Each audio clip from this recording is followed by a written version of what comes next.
We're on Facebook and Twitter with our post-show, continuing our discussion on sports consciousness. It has been a lively debate, a lively discussion.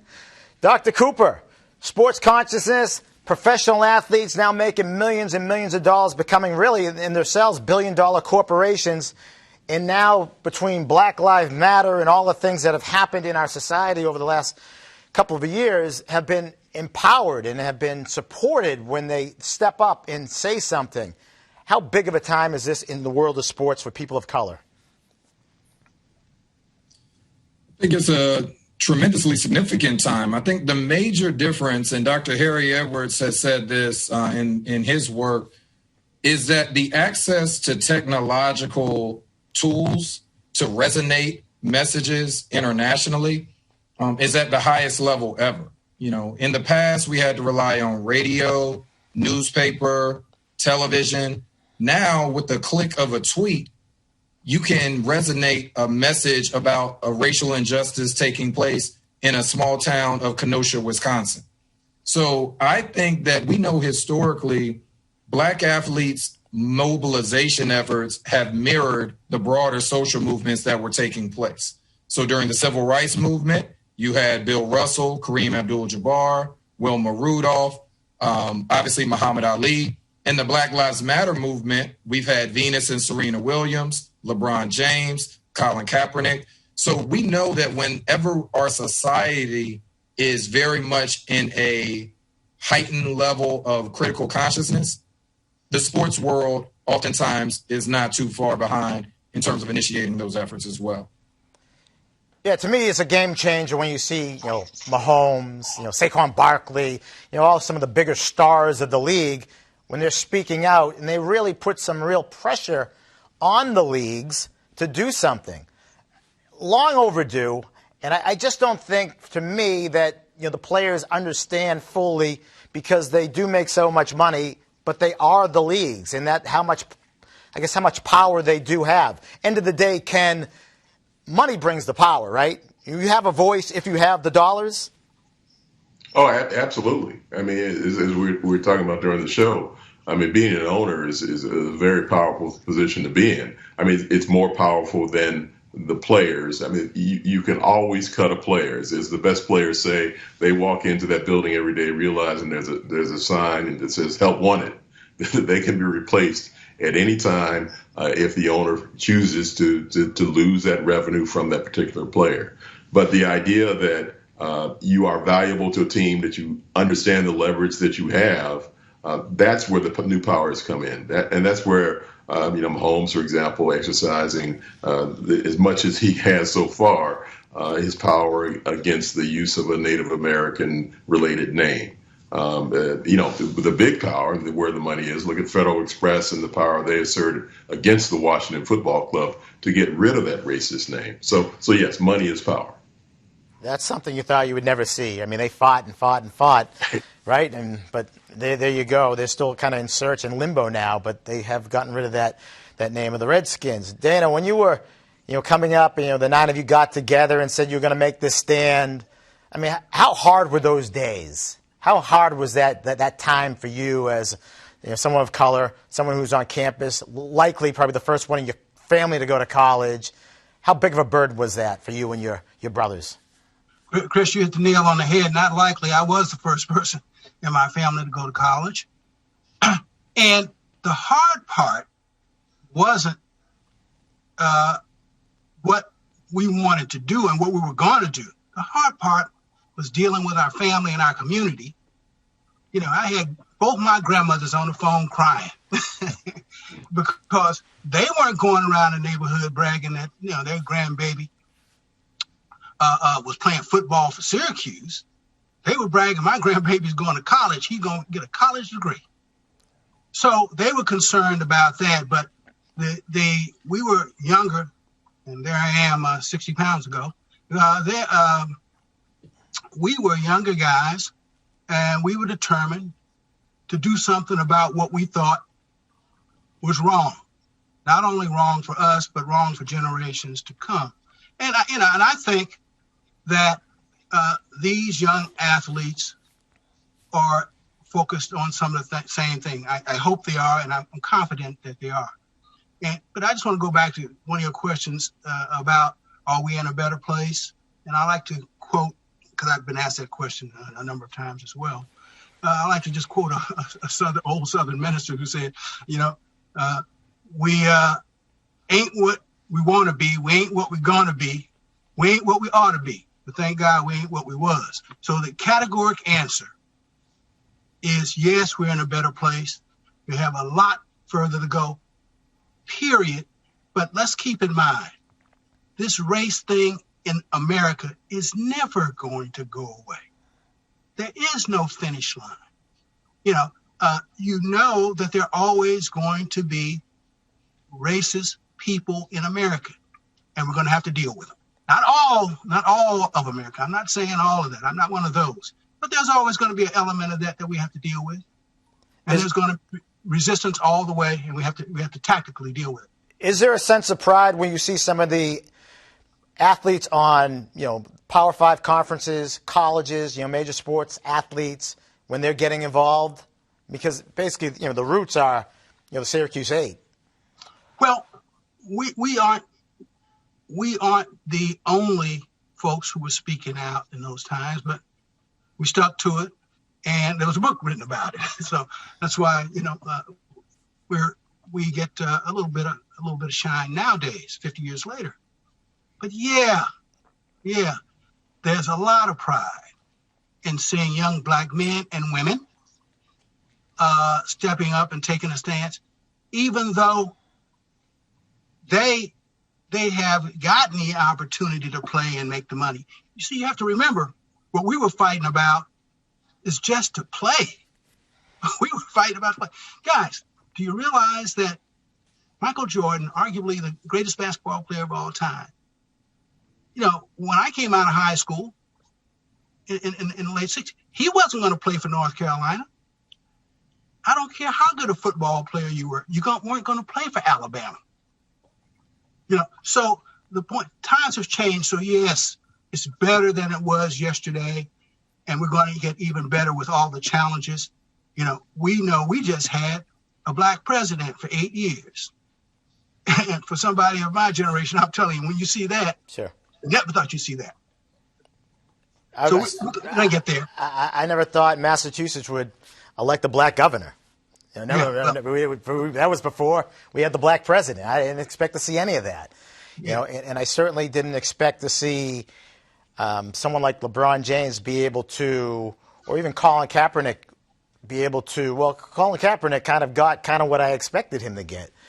But I think if that, as we evolve and as time moves further, I mean, just in that last in his 2 or 3 years of protesting, I mean, there has been significant change. I mean, not even close to where we need to get to, but to me, it's just amazing that, I could drive to, let's say, Hingham and see a Black Lives Matter sign. I can listen to LeBron James legitimately preach and listen to, not just people of color listen to him, but, people of all genres, races, colors, ethnicities, listen to LeBron James and have him looked at, as a leader. As you mentioned, someone who didn't even go to college. So to me, that's great progress. But to me, the next step has got to be the unification. I mean, the real unification. The players' unions, the associations, the player associations, they really need to come up with a real concrete, solid plan going forward that is sustainable. So where we are now, Dr. Cooper, is it sustainable? Will we still be talking about this and still make great progress when I sit here and talk to you 10 years down the road and you have all those great students who came out of the sports administration or sports leadership program at UMass Boston? I think the groundwork for sustainable efforts is there. I think it requires 3 things that I always mention whenever I talk about this topic. There has to be conviction, there has to be courageous leadership, and there has to be commitment. And that has to happen on multiple levels. It has to happen at the grassroots level. It has to happen at the mobilization, organizational level. And it has to happen at the top ownership level. So in my mind, can we build a sustainable movement? Yes. We have to be persistent in our efforts, and we have to be strategic. The only way we're going to get to where we want to be is that we have to learn from our past. We have to understand what has worked and what does not work. How can we be strategic about, on the economic side, educating athletes before they get the millions of dollars, how money operates? How do we educate about political issues, civic engagement? As Dana mentioned, voting is very important, right? But not only voting at the national level, voting at the local level, working together and helping. What about some of our entrepreneurs who are connected to our historically Black colleges and universities? We just saw Deion Sanders took the head football coaching job at Jackson State University. There is ample opportunity for us to help utilize our collective resources while working with ally groups and working with those who have more economic resources to build sustainable change. But it takes conviction, courage, and commitment. You know, Ken, right at the beginning of the show, I mentioned, people of color, men and women. You look at the Williams sisters, the WNBA, they have played a significant role in this as well. You can argue that the WNBA led the way in this current moment.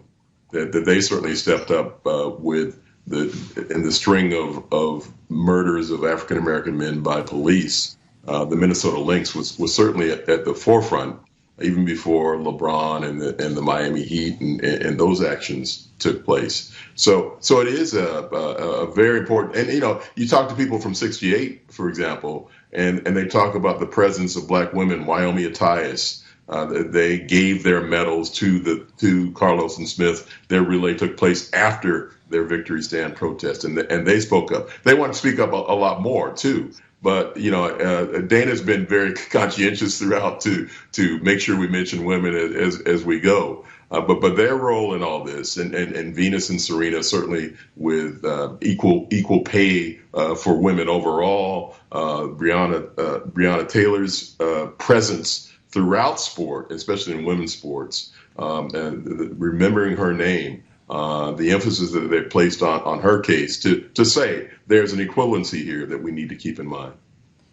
You look at the Williams sisters, they're kind of like LeBron. I mean, you really can't touch them. I mean, they're untouchable. They've done all they could possibly do, and financially they're set. So, again, I applaud them for getting out there and taking that position, because without them, without those who are, economically stable, I mean, it just doesn't work, but it's up to them to, in my opinion, to organize, to unionize, to bring the masses together and really put everybody on a direction that not only is sustainable, that is the right way to go and the proper direction. So again, not where we need to be, in a better place, but Dana, I look at just kind of the trajectory of your life, your career. I mean, it's just so much hard work out in front of us. Well, but as Curtis Mayfield would say, we are the people darker than blue. Look what the transatlantic passage, slavery, Jim Crow. We've survived all of that, and we've survived it with a lot of texture and grit and determination. And Dr. Cooper's absolutely right. I mean, there's been obstruction at every pass, at every level, and it continues today. And it continues today, right out in front of us. After our grandmothers fought for voting rights, you got somebody today who's trying to suppress voting. So, but we are a people who are so resilient, so mentally and emotionally tough. And so, yes, we're going to make progress. And we don't have all the answers now as to how that's going to happen. But we're going to make progress, and we're going to be owners. We're going to be investors, because one of the things that you can see now with technology, our kids have so much information, Dr. Cooper and Ken. I mean, They got so much information. And all of us are involved at the college level. These kids have information, and every time I pick up my iPhone, I get tickled, because things that it would take me a week to research, I can type it in and I can have it in 30 seconds. So I think that there in the Black community, there have always been elders. There's always been the middle tranche of the actual workers and the kids. We got to start working at all levels, especially with those young people, to give them to the perspective so that they aren't wondering whether they should vote. They aren't wondering whether they should be investors beyond employment, and invest that money. Don't spend it. We're big spenders. So again, there's a lot of cultural stuff that has to happen, but I am very bullish on the future for Black and Brown America. When you say those young people and all the information they get, what jumps out to me with the young people today is how thirsty they are, how hungry they are, how they want to be involved, how they want to be engaged. I mean, that was not me. That was not me. I was a college athlete, and I was really worried about hitting the baseball. But today, I think you want to talk about systemic change. I think that's where you start systemic change from, younger people who are growing up with that type of, authority. Yeah. Well, again, Denzel Washington did some speaking recently. And he talks about working with the young people, and it's got to be that, that authority is one word, but there has to be that leadership.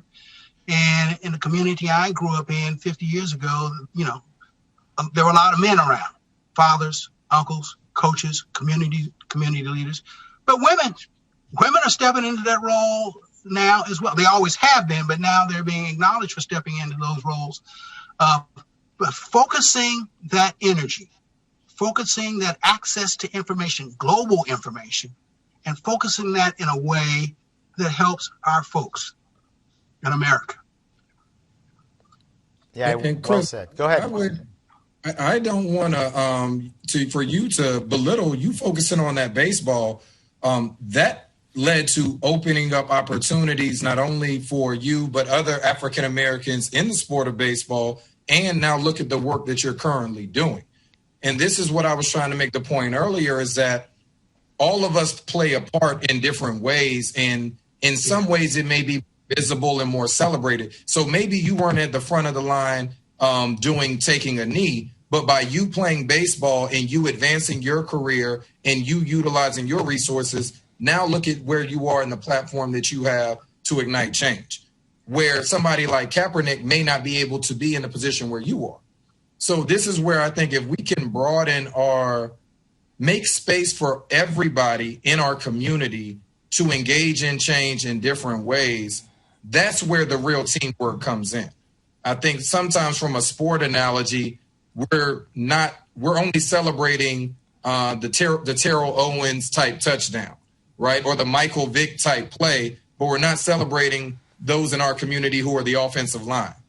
We're not celebrating our second string, third string, we're not celebrating the offensive coordinator and the trainers. And just using that as an athletic metaphor, we've got people in communities at all levels who are striving for the same thing that we're talking about today. It's just not always going to be on the camera or on the front page news. So I just want us to know that we are igniting change in multiple platforms, in multiple ways, whether it's overt or covert. Ken, I'll give you the last word as we wrap up our discussion tonight. Well, just listening to this, I'm thinking about the whole idea of exceptionalism and how it's used for and against us. The idea that, we went through 8 years of people saying, well, if you got a black president, why can't you all be successful? That kind of exceptionalism. But as Dr. Cooper and Mr. Earl were just saying, that there are people in between that are doing a lot. I mean, Chris, your role is so important. And all of us, the exceptional and those in between, need to really focus on, as Derek Bell so greatly said, the faces at the bottom of the well.